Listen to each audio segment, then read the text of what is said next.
I Okay, think and we'll we're see if live. this. Okay, but I hit that twice and it said that, and then it didn't go live. So let's Okay, give this a I think we're second. live. I think we're live.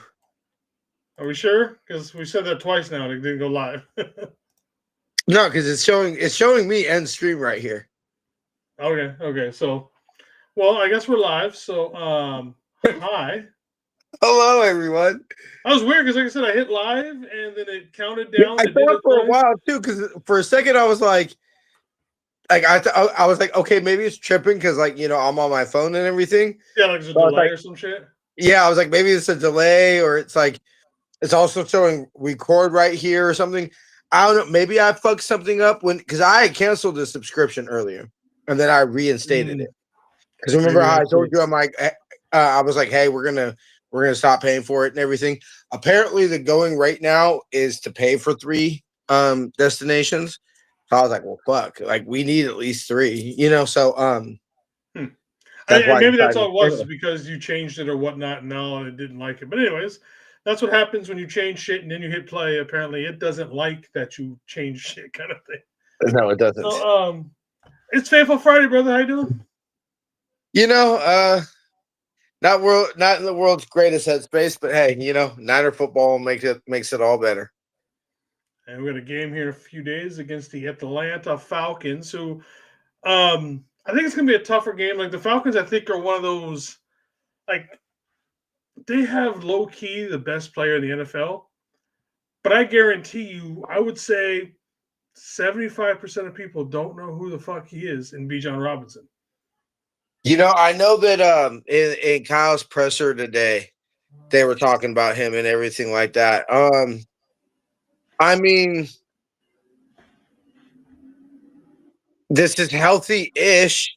Uh, I know we'll get to it and everything like that, but I don't want to necessarily build one of the biggest stories. Kittle's going to play, Yep. and so No news met. at the very least, I think the excuses for the let's be real, bruh. If we're gonna be look, I'm not gonna say championship, whatever, but I still believe that the Niners are a playoff team. Just I'd simply agree with you. because um George Kittle, Christian McCaffrey, a healthier um Mac Jones in the sense of at least he was able to practice this week. You know, Yeah, but these things, you still these don't things, have the man though. no. But But these things should be enough to beat a Falcons team. I'm not saying that it won't be close. I'm not saying that our buttholes won't get a little tight. But at the end of the day, I'm not going to go as far as I've seen some people out there put it out there this week that they think the Niners should be sellers and not buyers at the trade deadline. I still think it's too early to make that determination. I do too. And I don't. I mean, who are we trading? You're not getting rid of CMC. Jawan, maybe. Maybe. That'd be one of the only ones. You know what? Maybe Kendrick because he's hot right now. Somebody brought up to me, and this would be full like I don't even think so. I think this might be a little rebuild triggering, at least. Trent. That would be if trading Trent would be the ultimate. We're rebuilding. Like That's what I'm thinking. We're giving up. And I don't even think that's we're giving up for this year. I think that's giving up for the future as well because it's not like you're getting a top 10 pick for him. No. So I still think this football team's a little bit too talented to get in the range where you would get a plug and play significant upgrade starter at tackle. I shouldn't say upgrade because I think it's very hard to upgrade from Trent. But a replacement, I don't think we're going to get into the level where we would. And I mean, I don't even know of Is there even somebody that you would ideally think would replace Trent in the draft next year anyway? You know? And I haven't even started looking yet. Yeah, I think I think a little bit that's what got the Niners a little bit in trouble with Defoe.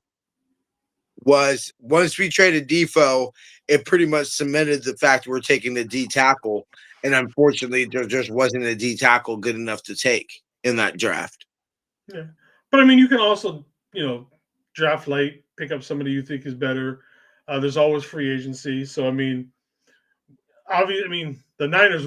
I feel like we would be the team to trade for Trent Williams and then not either sign his replacement in free agency or address it in the draft. Like that'd be the. I could see this team honestly doing that at this point. Like let me rephrase that. We would not spend top tier draft capital to replace a top tier person like Trent would. You know what I mean? We Yeah, get I we agree with end up you on spending that. like a 4th or 5th round draft pick to replace him. That's honestly what I think, which is one of the reasons why I don't understand why we haven't gone in the free agency market for a center. Yeah, there have been options out there. Yeah, I guess we are going to be playing one of them this Sunday. Which the more I've reached out to some family out in Georgia and everything like that, the more look. There's no secret, Jason. I wanted him. There was no secret. But the more I talk to people who know Falcon football, the more that just simply probably wasn't going to be a realistic target for us. In the sense of the Falcons know he's good too. Yeah. But I mean, Dahlman, like I said, there have been options. Yes, I agree. I don't know. I'm and he's in his prime. He's playing very well for the Bears right now. I mean, I think we're going to know a lot after this game. Like what? Okay, so the trade deadline is officially what day, bro? I have no idea right now. I know it's around Halloween usually. Yeah, it's usually. I'm just messing with this. See what we got. Let's see. NFL trade deadline. NFL trade.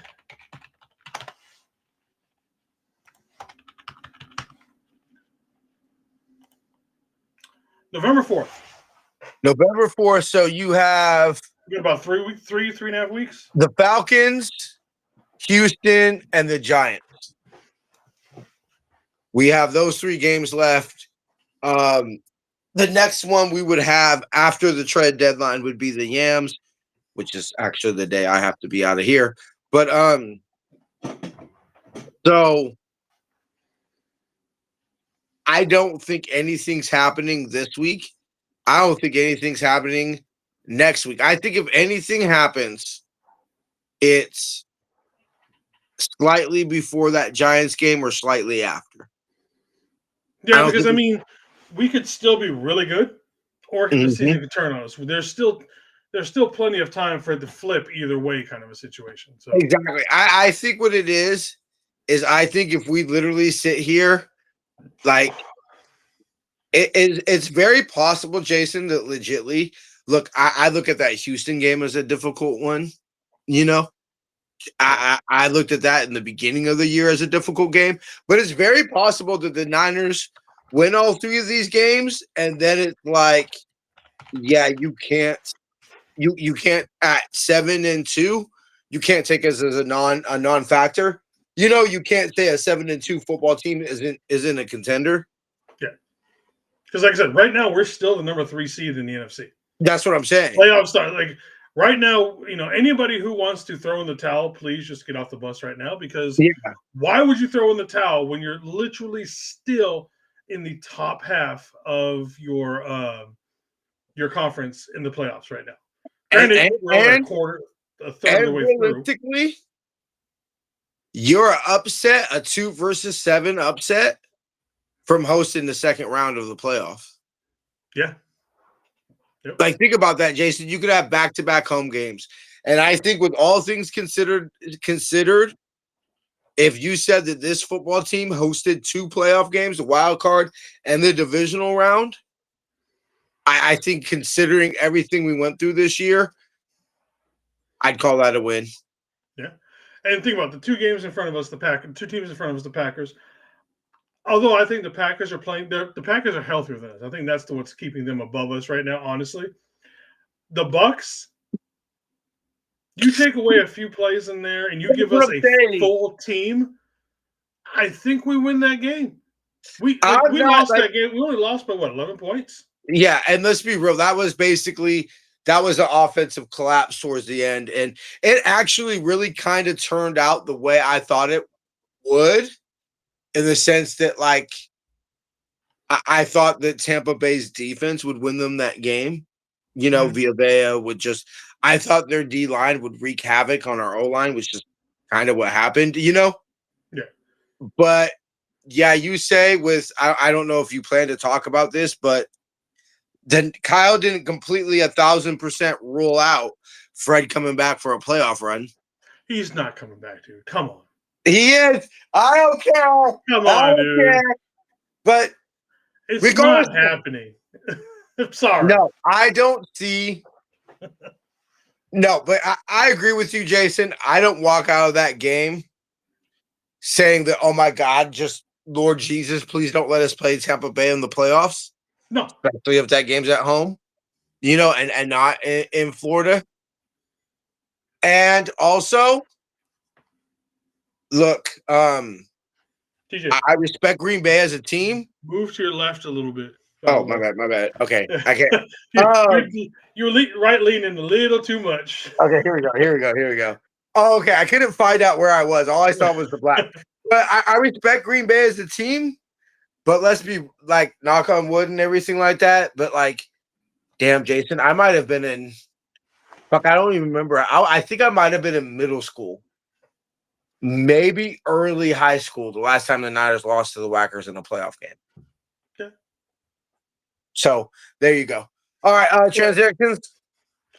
Yeah, so obviously today we put MVS onto the IR. Yesterday it's like, I'm not surprised. He really, what has he done? Honestly, not much. Exactly. Obviously, the big news: Mr. Kittle has been is returning from his IR. We re-signed Isaac Alaquan to the practice squad after releasing him and Robert Beal the day before, and then also defensive tackle Bruce Hector was released. And then earlier this week, we released offensive Killian Zaire, who I don't even remember a signing for him.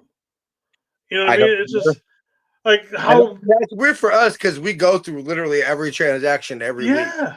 So I don't even remember that name popping up anywhere. Like, who the hell was this guy? Yeah, I don't. I feel like that was like a Trent signing at like 2:00 in the morning on like Wednesday or some shit like that. Shit like that, like because we're pretty up. Like we keep up pretty track with this transaction shit, and at like least looking at it every other day, you're like, okay, look at that, look at that. Yeah, I mean, like we try to give y'all, we try to be what the team website should be, at least on Fridays. And yeah, I'm not gonna pretend like I know every signing, but no, that name's not ringing a bell. Yeah. All right, and so here's some of the big stories that I've got. So obviously the first one, the big one, life in this season without Fred. Fred so far looks like to be having obviously, a decent recovery. He's smiling. He's playing with his kid, Bo, I believe is his name. Chilling on the couch, doing that thing, reading a book. So everything seems to be going good for Fred so far post-surgery. Yes, like Fred's not coming back in the playoffs if we make a Super Bowl run. Unlike what you were talking about earlier. It's just not happening, man. Look, honestly, truthfully, I hate to be arrogant. And,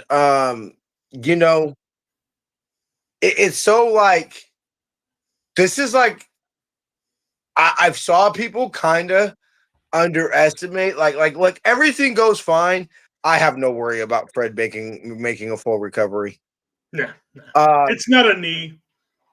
It's an ankle. They heal much easier. Yeah, but I mean, I'm not gonna lie. Hearing that everything went well in surgery and everything like that, like the image of Alex Smith's leg will forever be burned into my brain, bro. Yeah.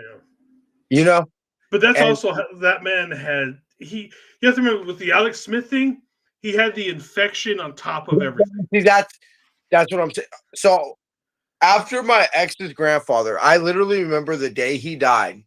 Me and my ex were talking about how he was going in for like hip surgery or something, right? Like it wasn't even like heart surgery or anything. It was like hip surgery, or like you know what I'm saying? Mm-hmm. And just being like just talking and like my her telling me like, yeah, babe, I might be a little late because I might be going to see my grandpa after he gets out of surgery and stuff. And just like not even fucking just like Lottie fucking daw. And I literally remember when she called me, I actually ignored her call first, and then she called me back. And like I couldn't understand her because she was hysterical. And then when I finally heard her say, like, he's gone, it's like, what the fuck do you mean he's gone? Who the fuck dies from a hip surgery? Yeah. You know, like, I was like, wait, what? Like, how the fuck do you die from a hip surgery? Yep. So, like, you don't think about it, but it'll happen really quickly. yeah, Too. you know, I think that there was like some like his blood pressures, like it was explained to me and everything like that. And but it was like one of those, like I couldn't comprehend the fact that somebody could die from a hip surgery, you know, complications of a hip surgery. So look, we're very, I mean, you know, I was talking to OG on the bus last coming back from the Jags game where, you know, we were talking about the year that Jerry tore his knee in 97 and came back the same year. And I was like, people seem to forget, bro, that was still when the ACL was considered a career threatening injury. Yeah. You know, and so we get so nonchalant about these surgeries with players and everything like that because very rare are any of these surgeries career threatening. You know, it takes some shit like infections and complications like that for it to be serious. But like freaky shit happens. So it's good to see Fred recovering it. And I have full confidence that Fred Warner is going to make a recovery, but I ain't gonna lie, I was a little nervous. Not that he was gonna die, but just some complications, you know. Yeah. And then obviously with his replacement being Tatum Bethune, we're not going to go out and sign a big name linebacker or trade one for anything. And it's simply because they obviously have enough faith in him because they are putting the green dot on his helmet. They're not going to someone else. You know, like you would. A lot of people thought maybe it would go to D Winters, I, maybe one of the safeties. You know, kind of thing. No, we're sticking it on Tatum Bethune. So we have his replacement already in house. And to me, putting that on there, there's been a lot of talk, or I've seen a lot of articles, I should say, read about Fred, who has been, mentoring Tatum Bethune, basically as his replacement, yeah, for obviously, a little over a year now. Well, we're going to see how good of a mentor Fred is. Now, obviously, his play isn't going to be indicative of that, but you know what I mean? Is he going to be able to put everybody in the right spots? yeah, Is he going yeah, to be able to yeah. make the right calls to slide everybody over, all that kind of stuff? That's more what I'm interested in seeing from Tatum Mhm. Bethune rather than him, having making quote unquote Fred like plays because he's not the Yeah. same style of Fred as a middle linebacker. So I mean, like I No, said, that's what I'm good to see with him. Fred's a freak of nature. He's basically a DB that they turned into a middle linebacker, What up, Tommy? How you doing, brother? right? Like, I mean, we all know that, correct? Like, Yeah. Fred Warner was basically a nickel safety slash Yep. slot receiver or a slot corner. You know, because BYU would use him in the slot, they use him in the box. You know, they basically turned into a middle linebacker. Yeah. Bethune is a middle linebacker. He was drafted He is like that it's like old school. I said on Tuesday, Jason. 5 years down the line, would you be surprised if the Niners linebacking core was Tatum Bethune and D Winters? Knee Winters maybe, but not Tatum Bethune. Really? Yep. I got faith that D Winters would be around. He hasn't But been playing well lately. We'll see. All right, and then obviously the other one is that both Mack and Purdy are still injured. Obviously, Purdy is going to be out for yet another week, which I think is the right call. Don't put that man back on the field until He is 100%. And let us hope, pray, make sacrifices, and do whatever else that Mac Jones walks off the field. Because what we are doing to this man, as far as protection goes, it's criminal. It's just downright sinful, and none of these guys are going to Valhalla with the way they're playing, man. Odin's like, nah, motherfucker. I saw what y'all did to Mac Jones. Get out. Yeah, it's man. It's for anybody who truly believes that like quarterbacks don't get hit anymore. Watch Mac Jones. You know, yeah, like watch Mac Jones just coming off the field. Was it not the most pathetic thing when his pants was hanging out? He had both. He had the butt pad. Like dry heaving on the sideline, eating a banana because his forearms are cramping, and it's just. And Kyle's like, 7-step drop, baby, let's go. That fucking when he rolled out last week, he got like an 8-9 yard play. I'm like, that reminded me of like Manning in his like Bronco days doing a rollout or something like that because it was just so slow. I'm like, why is what Super Bowl was it? The Tom Brady went out for the pass? Yeah, exactly. Where he was just the slowest.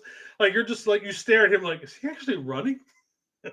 Yeah, like so it was funny because somebody mentioned one of the beat reporters, I think it was Barrows, mentioned it and everything. And he goes, you weren't moving the most gracefully or something like that. And Mac Jones laughed and he goes, you want to race like that? And everything like talking shit like, oh, you think I'm slow? Like, you want to race? And I was like Mac's a baller though, man. Take whatever you can say about him. He balls. It's so funny because like he's a nerd, he's a geek, he's a dork, all those type of things.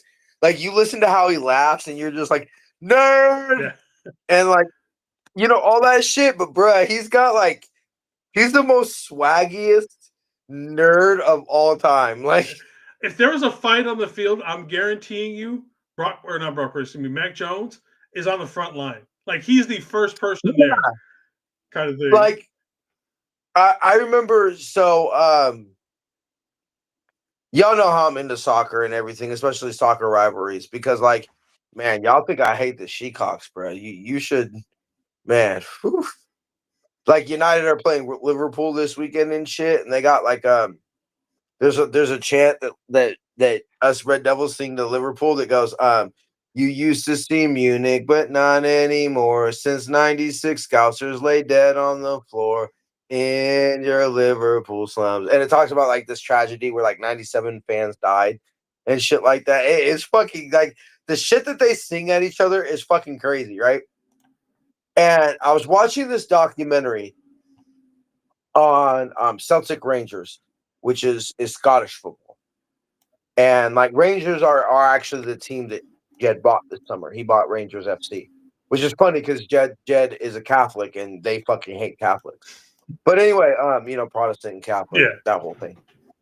Anyway, so Celtic is a Catholic, club, and Rangers are a Protestant club. So, I remember they were talking to this gang leader for Rangers and everything like that. They were talking about this dude, and they're like, "Man, this motherfucker can't fight worth a fucking damn. He always gets his ass whooped and everything like that." But I'll be damned if he's not the first motherfucker to stand up when there's going to be some shit. You feel me? That's the way it is. And he looked and he said, I'd be proud if he was a Ranger supporter. Right?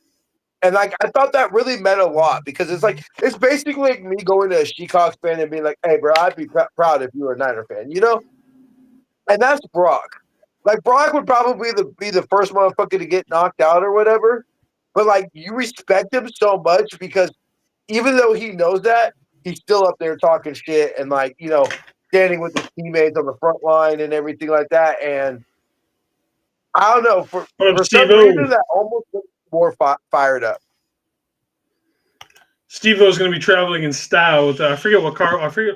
What's the name of that car, Steve-O? I forget what it was. The blue one that you were going to be driving to the game. All right, so let's take a look at the next one. Next one, we've got the practice report. Glizzy Globber. Obviously, you I did haven't tier heard that one in a while. I'm sorry. I was just reading what Tommy put, the Glizzy Globber. Yeah. Obviously, Yatir's not going to be playing. Obviously, Ricky's not going to be out. Brock's not going to be playing, and obviously, Fred's not going to be doing anywhere.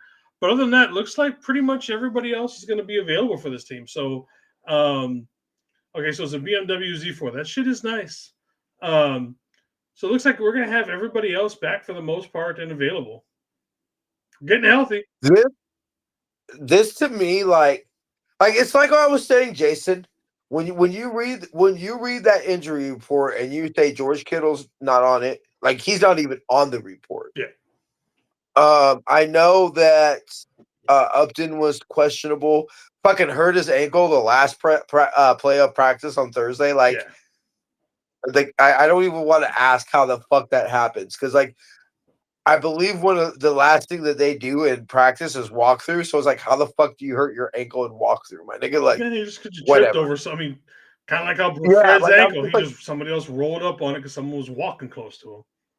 Like almost like how you get your kicker's foot fucking stepped on. Yeah, exactly. That's how that shit happens. That's how the 49ers are cursed. The person who I was watching the game with, like it was just like I couldn't believe their face and just because it was like I remember watching him lip around and I was like, bro, are you? And I had flashbacks to when we had to have Mitch Wisnowski kick that extra point last year and everything like that. And I was like, bro, like Juice Holding, right? If I remember correctly. Yes. Juice is our emergency holder. And he's also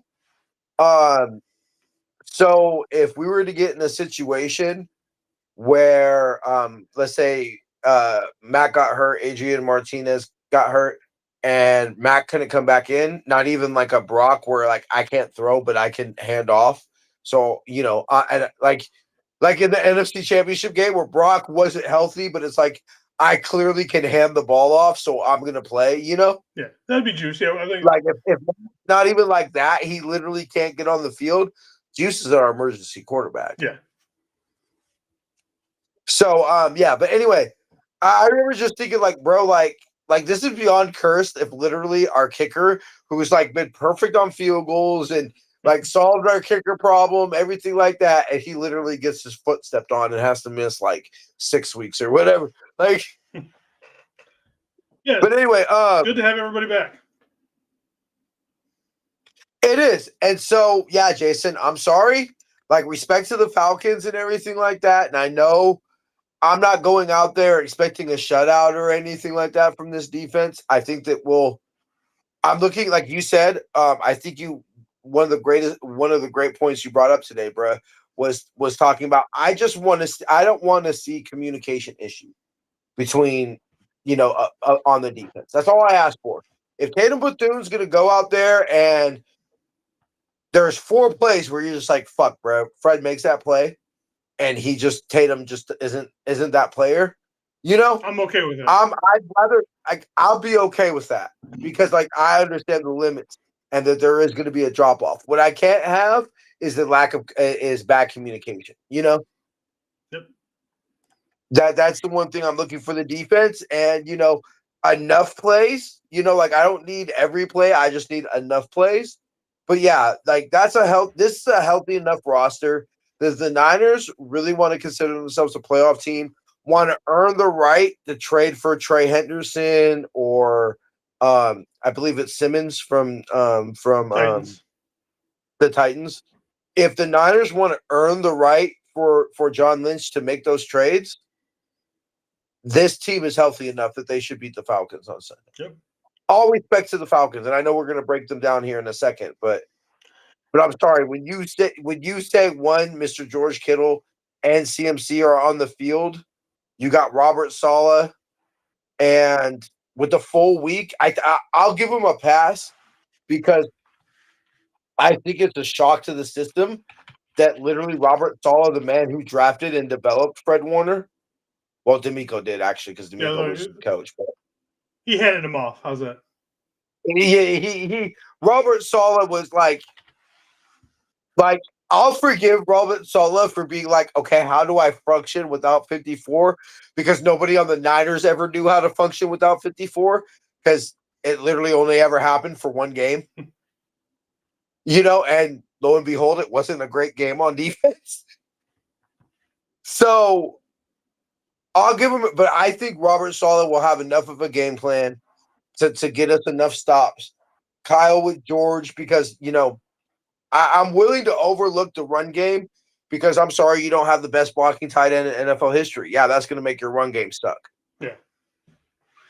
Adding the best blocking tight end in NFL history, yeah, that I'm not saying that we should run for 250 yards, but yeah, like 150. Yeah. Like, I don't think that's unreasonable. And I agree with Tommy here that Hendrickson, at least right now, unless the Bengals have a complete collapse, and They win yesterday. They sure as fuck did, and it was a damn good game between them and the Steelers. So minus a complete collapse by them in the next couple of weeks, they're not trading Hendrickson unless there's just something else going. But it was kind of odd that Hendrickson did not play yesterday. Kind of say so. Interesting for that, but yeah, that was definitely interesting. TJ, you crazy? Aziz bought out that game. Was that the game that? No, because Aziz wasn't, because it was last year. Aziz wasn't here last year. No, it was last year that Fred missed the game because it was the game after the Patriots game. He was a Titan that's when last year. Fred fractured his ankle. I think he's been a Titan for what, like 3 years now? Yeah. No, it wasn't Aziz. The Unk Bowl last night. I saw people say that. Yeah, I saw people say like the Unk Bowl and stuff, and I can't remember who won. Yeah, I ain't gonna lie, because aren't they tied with Pittsburgh now? I don't remember. All I know is that when I believe they were only one game behind the Bengals on their last drive to win it, I saw 50-year-old fucking Joe Flacco run an absolutely perfect RPO and faked out like the entire Steelers defense. And I was like, what fucking timeline are we in that Joe fucking Flacco and his old slow ass is, back there running a picture perfect fucking RPO. I was laughing my ass off when I saw it. I'm still shocked that the man who literally like ended the Niners' perfect Super Bowl record in 2012 is still in the fucking league. Yeah. Like, what have we been doing with our lives, Jason, that Joe Flacco's ass is still athletic enough to fucking be in the NFL? And it's funny because he will completely suck someplace. And then he shows up and he'll play a good for like a game or two. For whoever teams. Well, let's be real, bro. He stuck in 2012. He just got fire in the playoffs. Yeah, but that's what he does. Every time he's given a shot, every time he changes teams or whatever he does, that primetime Flacco shit shows up. Primetime Flacco showed up last night. So well, I'll be fucking damned. Like, I think also with them winning and depending on how far that they are with their how far they are behind Pittsburgh, how close is Joey Burrow to coming back? I think he can come back in week 12. If they can hang within a game or two of the division, and you're saying you're getting Joe Burrow back, they're not going to be fucking sellers. So right now the Bengals are 3-4, and they are in 9th place. So they're two spots out of the playoffs right now. And then the Steelers are 4-2 and in number 3 spot for the AFC right now. So they're a game behind Pittsburgh for the division, and Burrow's coming back in a couple weeks. Yeah, well, yeah, probably another month or so. Probably another month. Yeah. Yeah, I'm with you, bro. Unless it's a complete collapse. Yeah. Unless 40-year-old Flacco shows up with 40-year-old Flacco problems, they're not trading Hendrickson. Like I said, I thought it was kind of weird last night that he didn't play, but that's just the way it is. Unless internally they really do believe that this ain't their year. Yeah, I mean, and that's always a possibility. That's always a possibility. But on the outside looking in, yeah, they're not going to be fucking sellers. No. I would be pissed if the Niners were the Bengals right now and we traded Nick Bosa. I'd be pissed. Yeah. You know? Or we traded Trent. I think would be the equivalent, right? Maybe. Probably, maybe. The wall is undefeated. Time will catch up to Flacco. I don't know, man. Flacco so far is kicking that wall down the field or down the street every fucking chance he gets. So, all right. So obviously, look at the Rams coaching staff. Obviously, by Raheem Morris. I've never been a big Raheem, huh? You said the Rams. Oh, the Rams. Okay, the Falcons. I was probably because I was thinking of Raheem. I've never thought that Raheem was a great coach. I've always thought Raheem inherited a good team and did pretty well with what other people did with it. Now, that said, I do think Zach Robinson and Jeff Ulbrich are probably two of the better coordinators. Obviously, we know Jeff Ulbrich, UH alumni, former 49ers linebacker, and somebody besides Saleh was probably the number one guy a lot of us wanted to be the D coordinator here last year, right behind Saleh. More than a Niner alumni on the 10-year wall. Did he make it 10 years? Yes, Jeff Ulbrich is on the 10-year wall. Besides, I believe Joe Staley. Was he the last one Jeff before? Ulbrich. I believe Jeff Ulbrich was the last one before Joe Staley. I don't remember him being here that long, honestly. I believe because I believe it's Jeff Ulbrich, and then I believe comes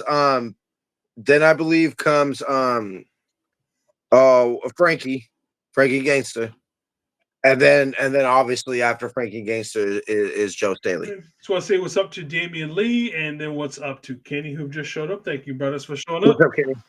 Joe Burrow's mid-December. I thought it was early, but it's either way, it's going to be a minute before Burrows gets back. Yeah. Let's be real. Kyle has a lucky rabbit's foot or something, because we were about to be fucked for a DC. Yeah. Because Jeff Ulbrich was probably about the only one that I would have been excited with besides Saleh. And Jed must be racking him out.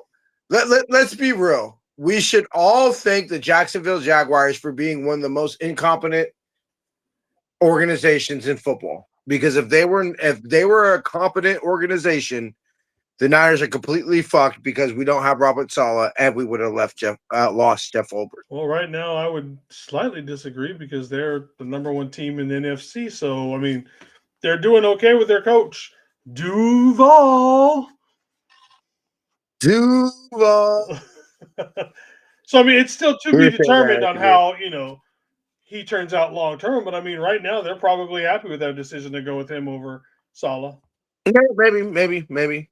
But like I said, it's 7 weeks into the next year. So we'll see how it looks out in a little bit, about another month or so.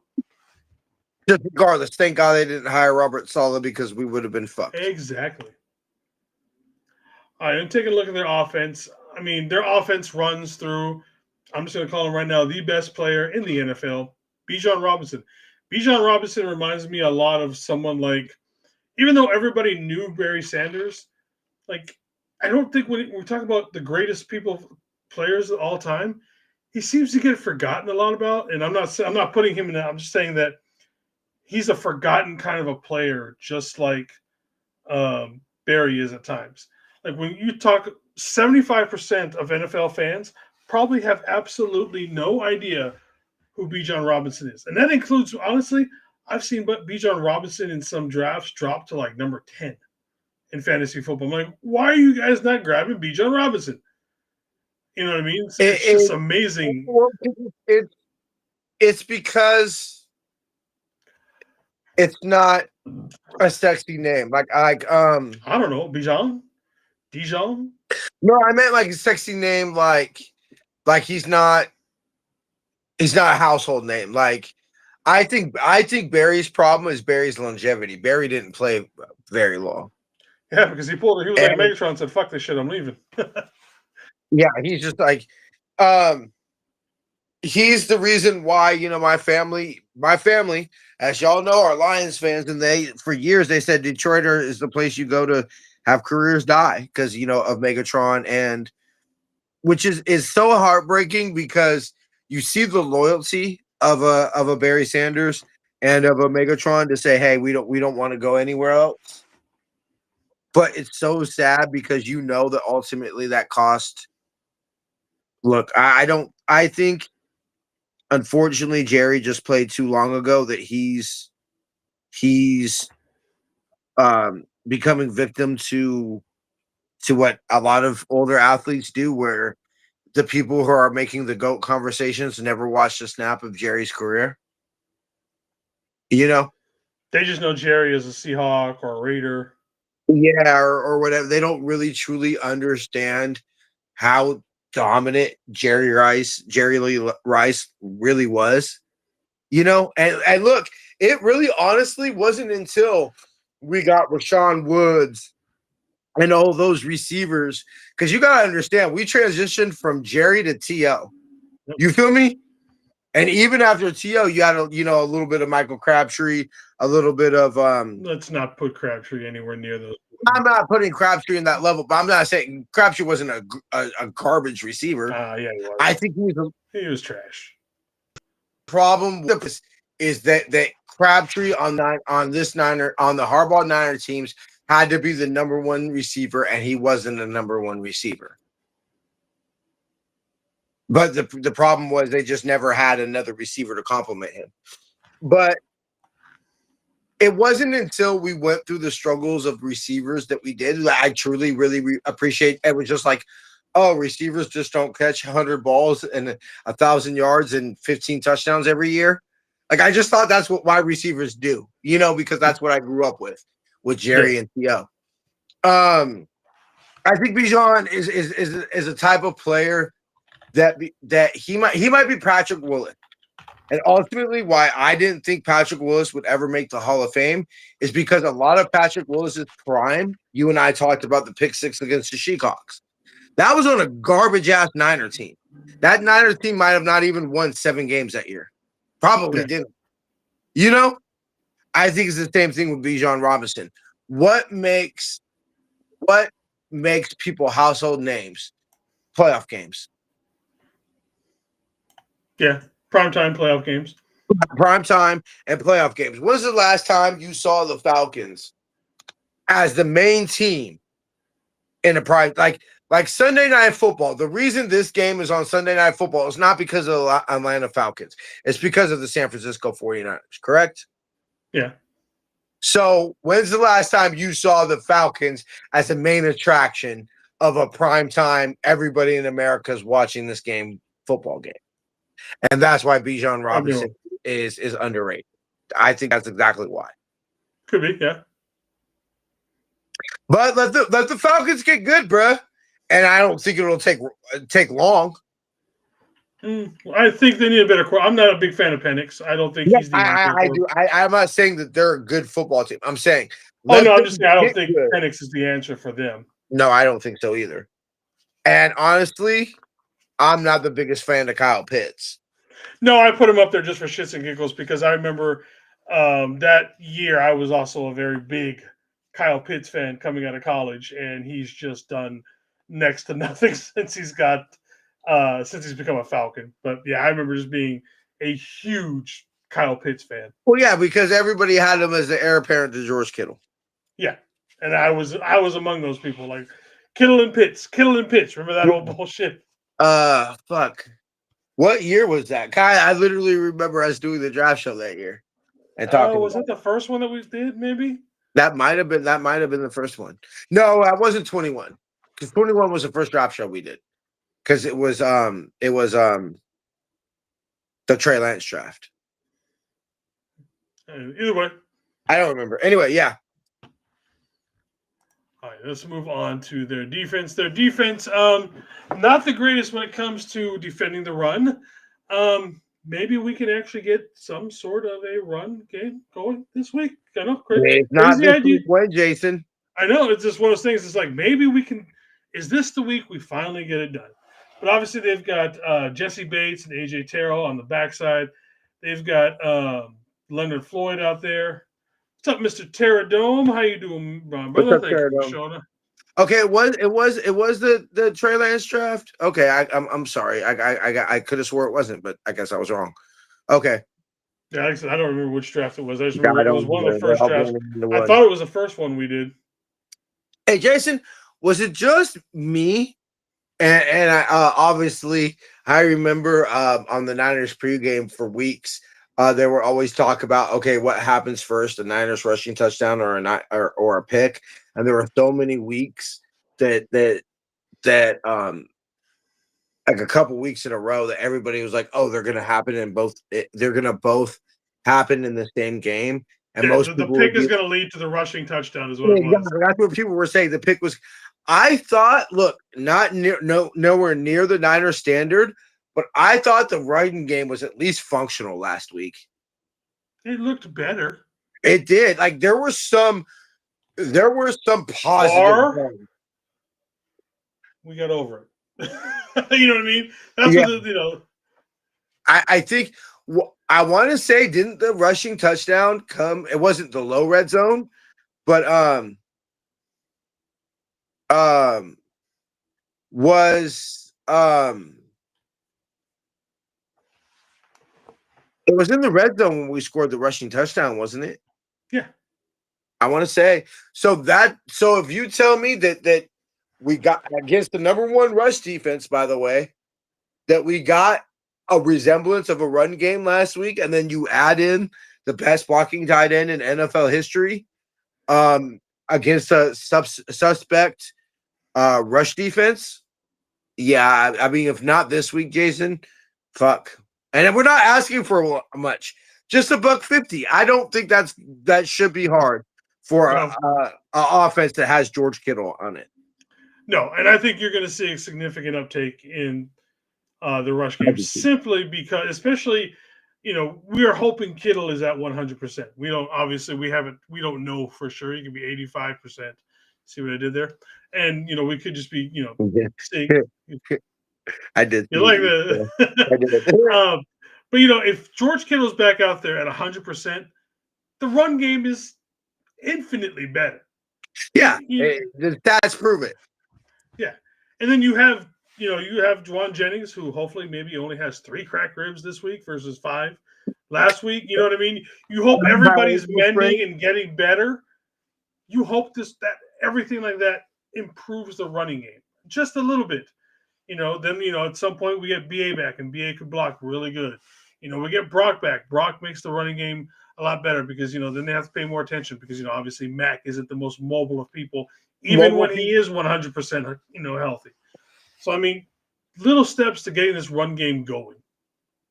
I do too. And unfortunately, it'll be 2 years in a row that we will never see the San Francisco 49ers on the field. I remember at the end of the Jaguars game, Jason, remember when I asked you, hey, what's your number one concern about this football team? And you said that I haven't seen this football team. Yeah, that's exactly what it is. We've seen bits and pieces of it, and now that's all we're going to get to see the rest of the season. Yeah, we're never going to see the football team, but we're starting to get to the point where we're going to see whatever the football team's going to be the rest of the season.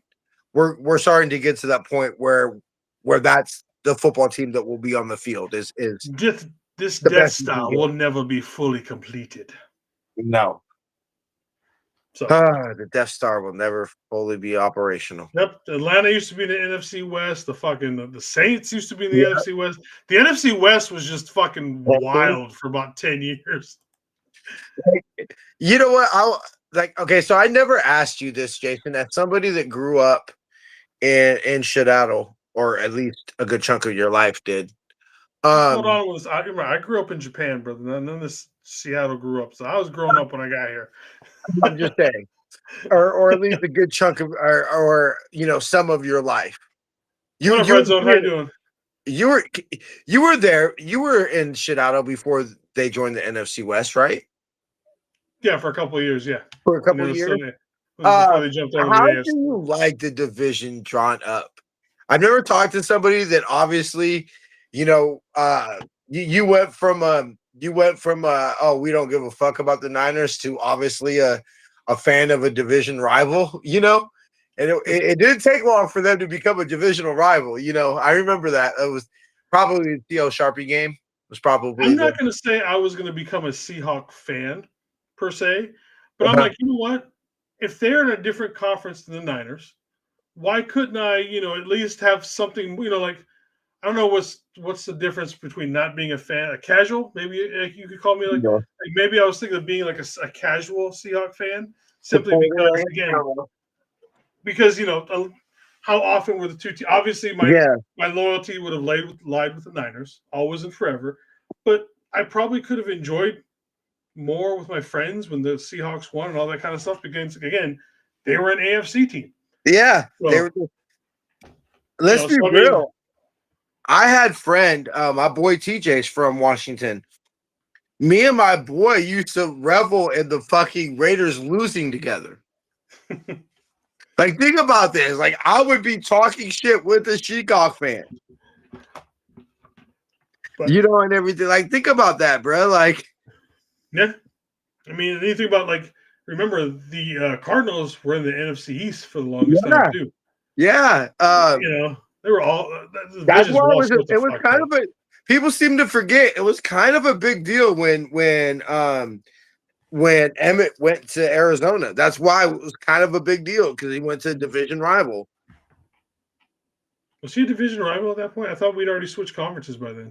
Okay, maybe it was. Maybe it was. I think the Cardinals were in NFC West team by then. You could be right, bro. I could be wrong. I can't remember when. I can't remember when he went over to the Cardinals. I don't remember either, but you could be right, Jason. But no, it was. I will say this. Y'all know me. I tend to be a traditionalist. I tend to like to keep things the way they are. But I will say this: the divisions make way more sense now than they fucking did back in the day, especially since like I would say I was 16, so majority of my life they've been the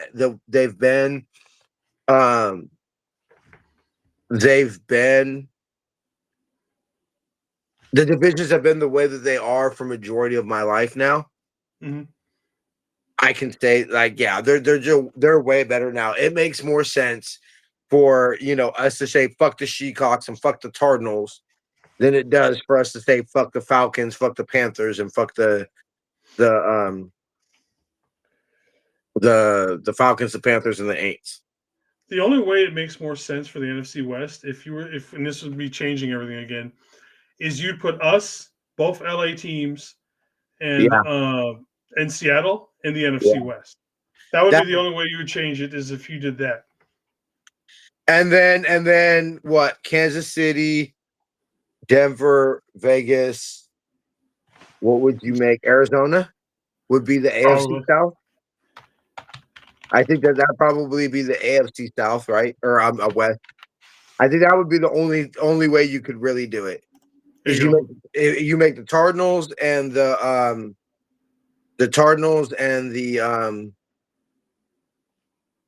Big Sky, fine, I guess, instead of the NFC. Okay, so let me see. Yeah, I think I've seen this map before, but I want to. You know what? Honestly, I'm not gonna lie, Jason. It makes sense. I kind of like this better. Like I said, geographically, this makes a lot more sense than what we have right now. Yeah. I mean, let's be real. The West isn't the most horrible, but if you told me, let's just focus on the I guess Big Sky and the Pacific.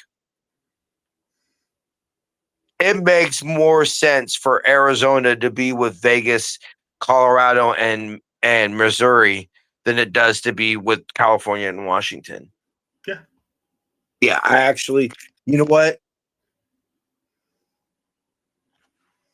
And it would be so weird because it would be like it'd be the only Super Bowl between divisional teams would be us and the Chargers. Yeah. Because it would literally be impossible for the rest of our existence, or at least as long as the divisions will set up like this, for us to play it again. But it'd be like, so we would forever have that one up on the Chargers. Yeah. Our new division rival. Yeah. All right. So moving on to this stuff. Yeah. When it comes to fantasy football, again, it's going to be the usual. If you have CMC, you're playing him. If you have Bijan Robinson, you're playing him. If you have George Kittle, you're playing him.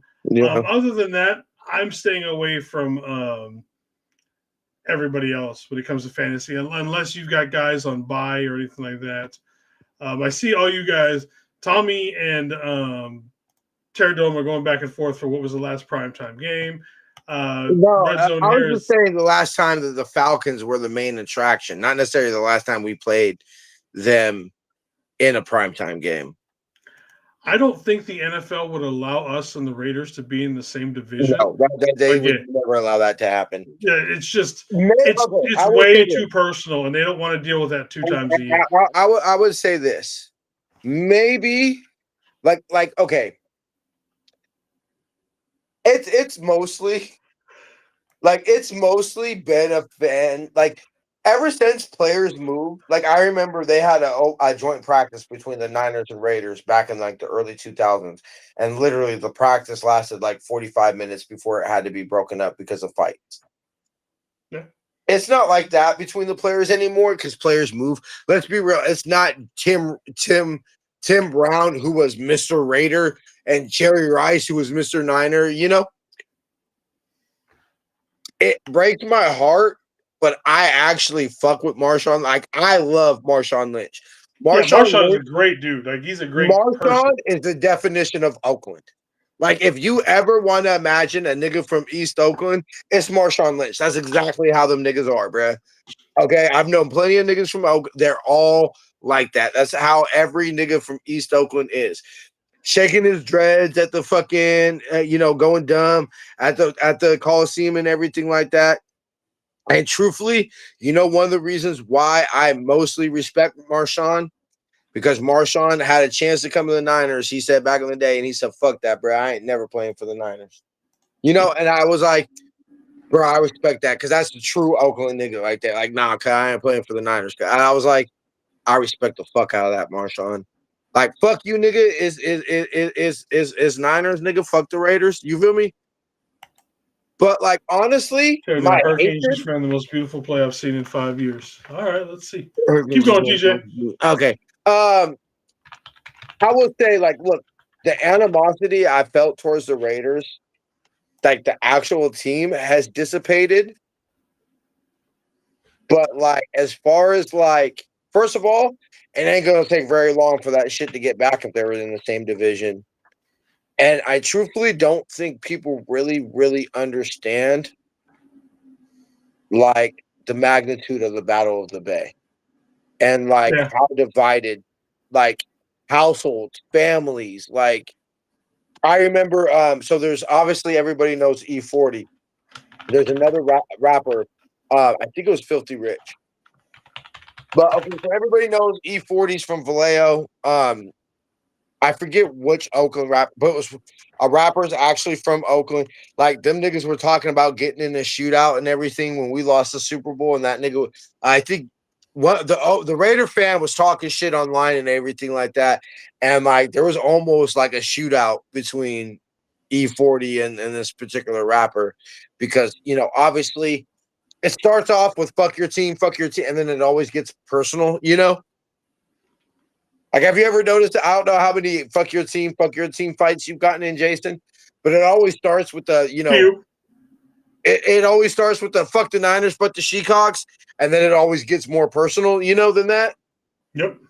And that's how that one went, and niggas would obviously this like, but like, I'm serious, bro. Like, there was really almost a shootout over this Niner Raider shit, bro. Like, I was not at the game.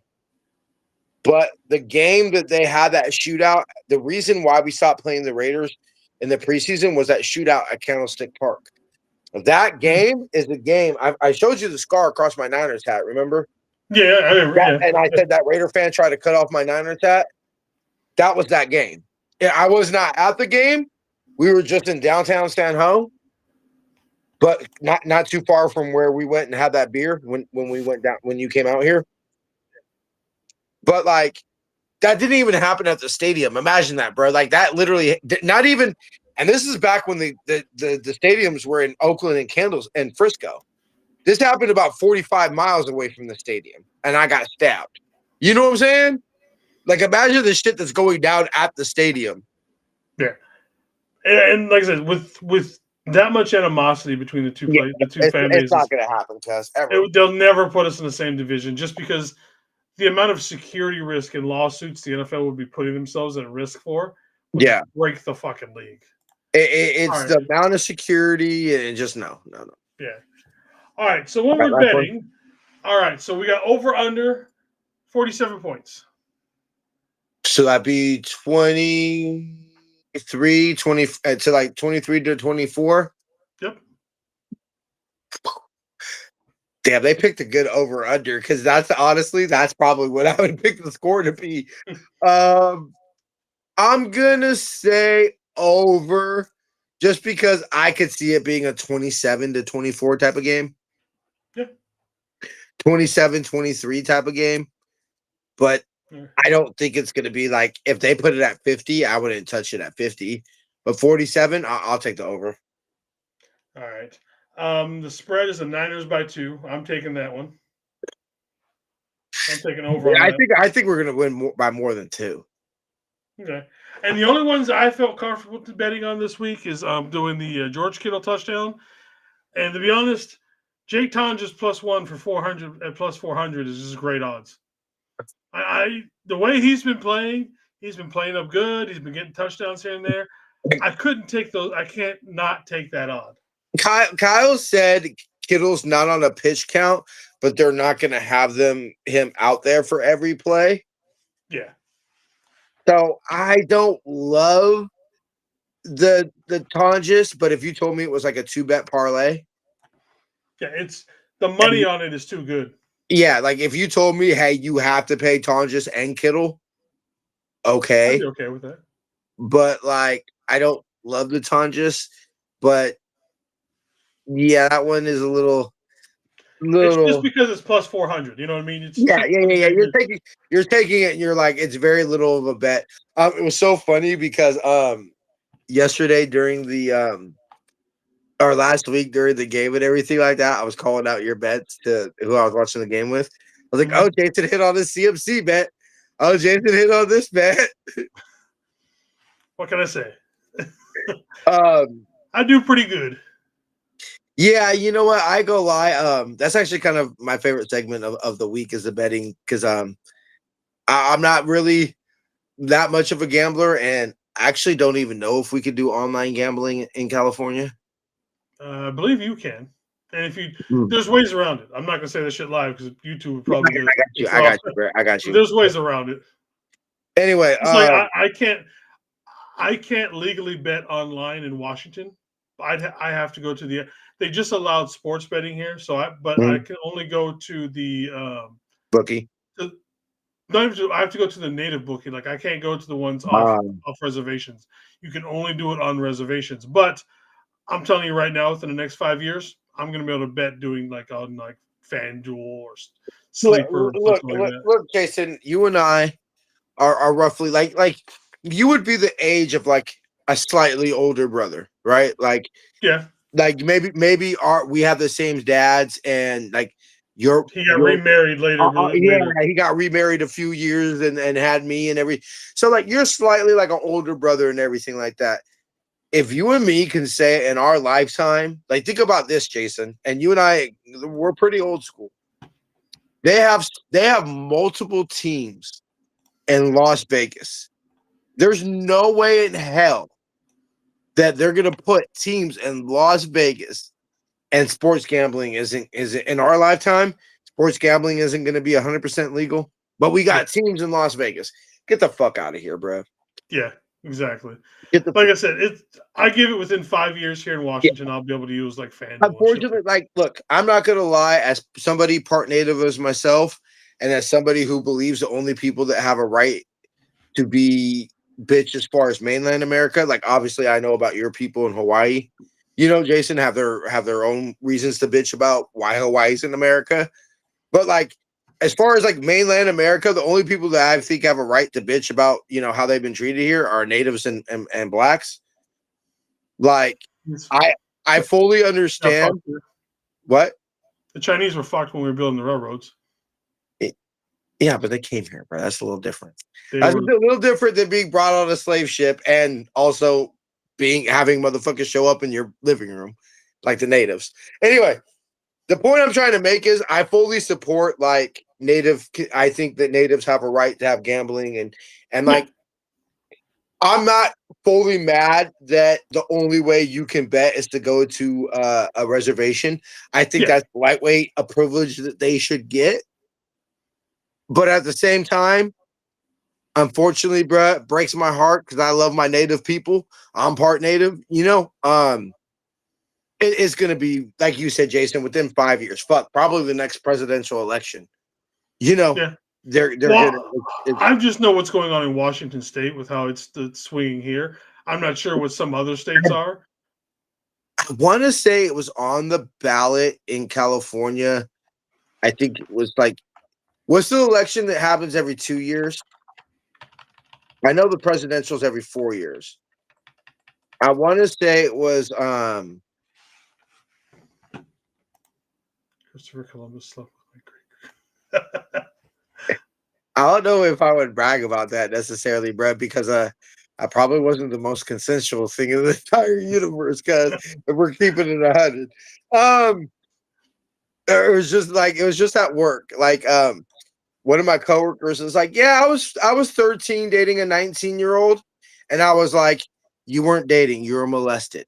And she goes, "No, no, no, no." I said, "No, you were not dating, you were molested." You know. Anyway. Fuck, I totally forgot what I was saying. Fucking Kenny, you totally threw me off. Yeah, no, it's gonna be passed. But final thoughts, I guess, as we're fucking talking about ancestral rape and all sorts of shit. Like, fuck, this video's gone off the rails. Look, I want to respect the Falcons, right? Yep. I want to say, look, like fan wise, let's be real. Falcons fans want this game probably maybe than almost any other on the schedule, just because Falcons fans won't probably look. I'll be real. If Kyle Shanahan was my offensive for the Niners offensive coordinator for that Super Bowl, and the Niners lost the Super Bowl the way that the Falcons did, I'd fucking hate Kyle Shanahan for eternity too. You know, I fucking look. I will forever hate fucking why did I forget his name right now? Our offensive coordinator for under Harbaugh. Greg Roman. Greg Roman. I don't know why. I'll forever hate Greg Roman for the best thing that you can come up with. Fucking 4 plays from the 3.5 yard line is 3 fade routes to Crabtree. Yeah. You know, like that I will forever hate him for that. But the Falcons, bro, they always seem to have that weird game, right? Like they always seem to get like almost like the Cardinals. Like that team that they should not give us problems, but they like I remember in 2019, remember? That's the game that actually made that game in Chicago be for the division. Yep. Yeah. Was that we lost to the Falcons game right after that Aints game? I want to say it was something like they came in here and I think it was 2023 and beat us, or maybe it was 21 or something. Like the Falcons have a weird way of beating us, but realistically, like we might start to have different conversations. I don't think sell mode because I don't think we should sell. No, I don't think that we should sell Trent because I don't think we're prepared to replace him. I'd almost be okay with Juwan if you just simply told me there's no way in hell we're re-signing him, Yeah. which realistically is probably the case. But I don't know. I would need Ricky back for a couple. There's some other things before I'm just trading Juwan Jennings away. But this game's going to go a lot way to determining this season because I can't say we can't win the division, but look, this is a nice little stretch before we start to get into the Yams, the Cardinals, the Panthers, the Browns, the bye week. So this nice little 3-game stretch, you can set yourself up real nice, Jason, for that comfortable home stretch towards the end of the season. Yeah, like I said, this is where we're getting healthy, and it gets easier per se.